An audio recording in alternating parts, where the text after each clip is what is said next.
Hello everyone, wake up and smell the coffee. आजकल ये idiom बहुत चर्चा में है। लोग इसका मीनिंग समझने की कोशिश कर रहे हैं, इसे यूज़ कर रहे हैं। ऐसा क्यों है?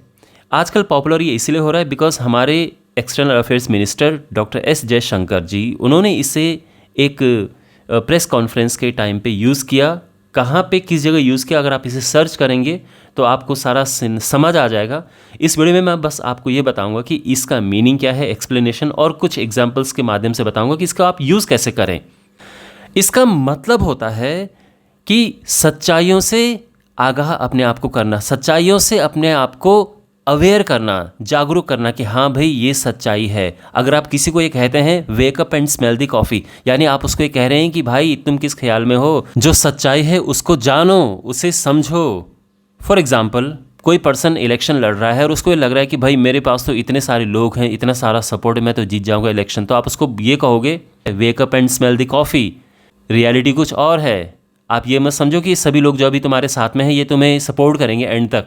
सपोज दैट आप और आपके पार्टनर मिलकर एक बिजनेस रन करते हैं और वो बिजनेस प्रॉफिट बिल्कुल नहीं दे रहा है, लेकिन आपका पार्टनर बहुत पॉजिटिव है कि नेक्स्ट ईयर या नेक्स्ट क्वार्टर में हमारा सेल ग्रो करेगा, हमारा बिजनेस अच्छा होगा। तो फिर आप उसको कहते हो कि come on wake up and smell the coffee. हमारे प्रोडक्ट की लोगों को इतनी रिक्वायरमेंट है नहीं, हम लॉस में ही जाएंगे। सच्चाई को जानो, सच्चाई को समझो। आप समझ रहे हो कहाँ पे यूज़ हो रहा है ये? प्रॉपर इसका मीनिंग देखते हैं। Become aware of the realities of a situation. कोई सिचुएशन है, उसकी रियलिटी से अपने आप को अवेयर करना। हाउ एवर अनप्लीजेंट, यद्यपि वो रियलिटी अनप्लीजेंट है, तो अनप्लीजेंट रियलिटी से ही इस इडियम को यूज़ करते हैं। ठीक है, use to tell, I mean this idiom is used to tell someone that they are wrong about a particular situation and must realize what is really happening, है ना। तो जो पर्टिकुलर सिचुएशन है उसके बारे में रॉन्ग हो और सचमुच जो हो रहा है उसको रियलाइज़ करो। अब इसके एग्जाम्पल्स देखो तो आपको और बेटर ये समझ आएगा। Keep an I on your friends who may be using you, wake up and smell the coffee. यानी उन फ्रेंड्स पे नज़र रखो जो तुम्हें हो सकता है तुम्हें यूज़ कर रहे हो। Wake up and smell the coffee. You might think that all these will support you in the election, but you need to wake up and smell the coffee.